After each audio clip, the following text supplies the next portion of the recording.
Hey everybody, good morning, welcome, or good afternoon, or whatever. Welcome to the Inside Job podcast, the show that tries to tackle the more challenging head-scratching questions that we all have. And we're going to deal with one today, whether you call yourself a Christian or not. It's one that we have to look at, right? I think especially if you call yourself a Christian, I think we have to deal with these things. So today we're going to deal with the issue of slavery, and we're going to look in the scriptures because listen, if you open up the Bible and whether it's the Old Testament or the New Testament, you're going to see slavery. You're going to see the practice of it all throughout the Bible. So we're going to try to answer the question: does that mean that God condones slavery? Does that mean that the Bible actually condones it and approves of it or not?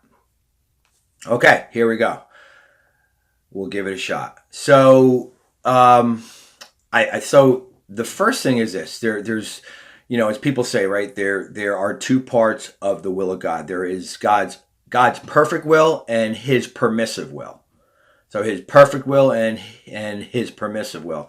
So in other words, His ultimate ideal, perfect intended will, and his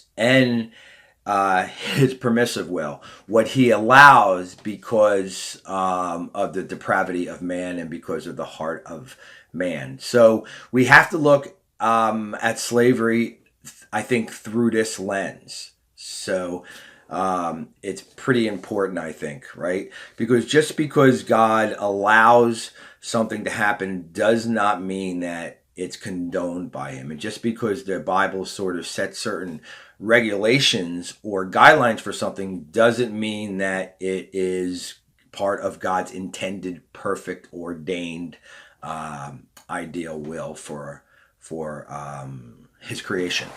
So let's get right to it. So, yeah. So it's kind of like this, right?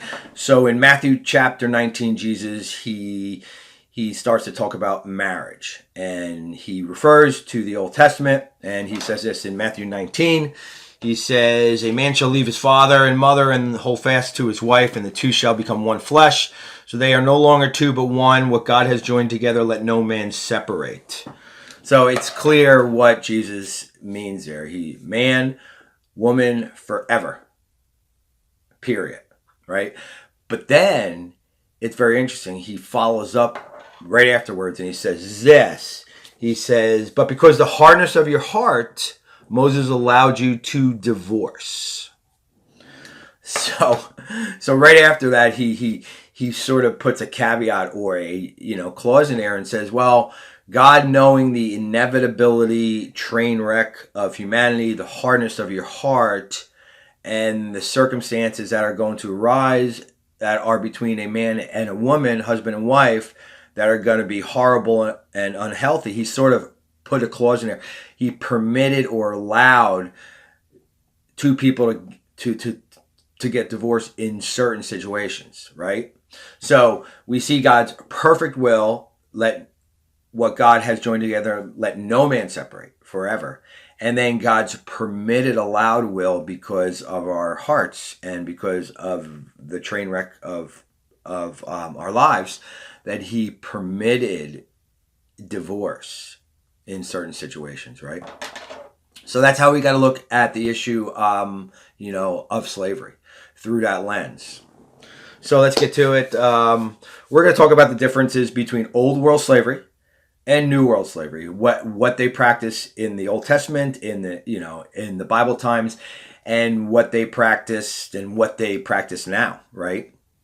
So the first difference is this. So any modern day slavery is mostly predicated on race, okay, or a financial gain, but it's mostly predicated on race or superiority.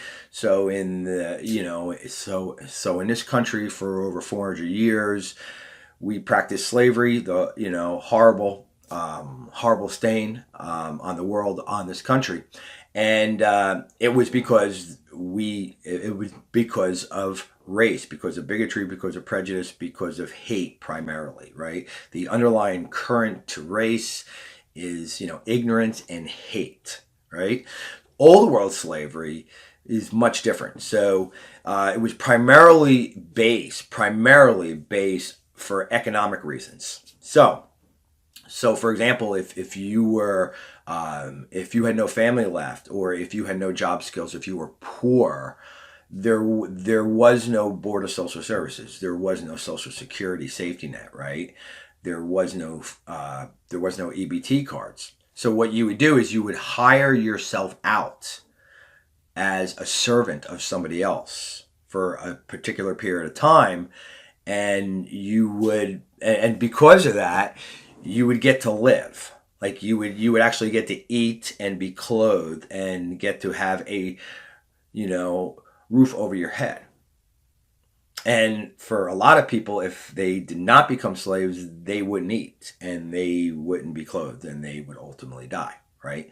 So in lots of cases, it was for economic reasons, and a person would voluntarily ask somebody in a household if they could, if they could be their slave, right? Just so they could live. So that happened a lot. Another reason why is because you owed somebody a debt, and there was no IRS there to knock at your front door and to say, hey, you have not paid your taxes, so you got to go to jail for 12 months, right? There were no prisons for that, right? So if you owed a debt to somebody, you would sell yourself out to them as an indentured servant, and you would pay off that particular debt, and then it was when it was paid off, you would be released. So that's an important distinction. Now that wasn't it wasn't the case in every situation. Okay, there was obviously slavery, man, because of bigotry, or because of race, or because of hatred. That's obvious, always the case, and that's because of it's I don't have to explain why, right? It's because of the crookedness of our hearts and sin. But primarily, it was predicated for economic reasons in Bible times. Important distinction. Number two is that so if you were somebody's slave, if you were a Jew and you were the slave of a Jewish household, you could only be a slave for a maximum of 6 years. On the 7th year, you had to be released, right? Now that's Jew to Jew, right? It's not if you were a Jewish household and you had a Gentile slave. If you had a Gentile slave, normally they would enter into a contract, okay, and they would come and they would work, and then at the end of that contract, if they wanted to be, they could be released. But if you were a Jewish slave of a Jewish household, you could only be a slave for 6 years, and then you had to be released. I mean, unless you didn't want to be released, and you're like, well, how could you not want to be released if you were a slave?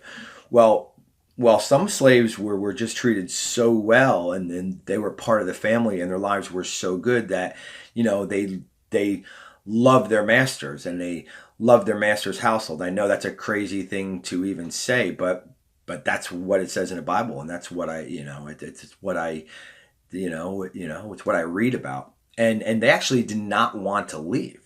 So if you didn't want to leave, you didn't have to leave, and you would become a bond slave, right? A bond servant, which was different. If you were if you were a bond slave, or you were that person's slave for the rest of your life, you were saying, I love my master's household so much, they treat me so well, I'm part of the family, I never want to leave, I will be a bond slave. Okay, and that's another important distinction. Old world slavery too. If you were a slave in the old world, you could receive an education, and sometimes it could even be higher than your master's education. And obviously, in the New World in the 1700s, or whenever it was, you could not receive an education. It was obviously frowned upon. Another important thing, New World slavery, obviously people came here from Africa on ships, so they were kidnapped, right? That was that was a common practice. It's still a common practice, right? In the sex slave industry, men, women, children, they're horrifically kidnapped, and they are and they are just taken against their will. And that's an important distinction, right? Old world slavery, you could not kidnap somebody. As a matter of fact, in the Bible, God put a clause in for kidnapping in Exodus. In Exodus chapter 21, kidnapping was outlawed. It was outlawed for anybody and everybody. Like, you were not allowed to kidnap. Okay, so that's not how you became a slave in the old world, right? And, like, another important thing is rape. So rape was outlawed in the scriptures. Matter of fact, the punishment for rape was capital punishment. Okay, you could be killed, or you would be killed if you were found out to be a rapist of anybody, of a servant, of a slave too. Obviously, in New World slavery, it was a horrible, unfortunate, common practice, right? But in Old World slavery, both rape and kidnapping were outlawed. So those are the guidelines and regulations that God put inside of the scriptures, because he knew the inevitability, of slavery, that would someday occur. So knowing that, he set up regulations, right, for it. Another important thing in Deuteronomy chapter 23, we see something very interesting. We see a clause in there that says if you were a runaway slave, you did not have to return to your master's house. Now, why is that so important? Because why is that particular guideline so important? That is inserted there because if you were a runaway slave, you were running away because you were treated horribly, probably. You were beaten, you were punished, you were harshly treated. And knowing that, God inserted regulations or guidelines that said if you were a runaway slave, you did not have to return back to your master's house. Obviously, we know that in modern day slavery, anything that can't be anything further than how it's practiced now, right? If you were a runaway slave a couple hundred years ago and found out, it did not end well for you. But in old world slavery, you didn't even have to return home because those were the guidelines that God initially permitted and inserted, right? Lastly, if you were a slave, old world slave, normally you were treated as one of the family, right? You didn't lose your social status. You weren't considered inferior. You were treated kind of as one of the family with equal rights, right? So, in Ephesians chapter 6, we see it says that masters, it says, it starts here. It says that servants treat your masters with fear and with honor and with reverence and with respect. Serve them wholeheartedly. And then right afterwards, it says this, and this is very important. It says, masters, treat your slaves in the same exact way. Treat the slaves in the same exact manner, right? With reverence and honor and respect and with dignity, right? So that was what the relationship was kind of like. Yeah, you were somebody's slave, um, but you were treated not you were treated more as an equal of the family than somebody who was inferior, and you were supposed to be treated with dignity and with honor and with respect. Okay. Now, obviously, those are the guidelines. Those are the regulations that God inserted, knowing the inevitable practice of slavery was going to occur, right? And it was going to occur because of the hardness of our heart. But it doesn't mean that the Bible or that God ordained it or that He condones it. But it does mean that knowing the depravity of our lives and of our hearts, that this was going to happen, that it was kind of and I hate to use this term, a necessary evil. And knowing that, God set regulations and guidelines up to allow it to occur, right? Listen, it's a tough one. I mean, it's not easy. I mean, ultimately, it's not part of God's perfect, ultimate, planned will for our lives. That's the most important thing. But there are lots of things that are not things that God condones, that He permits.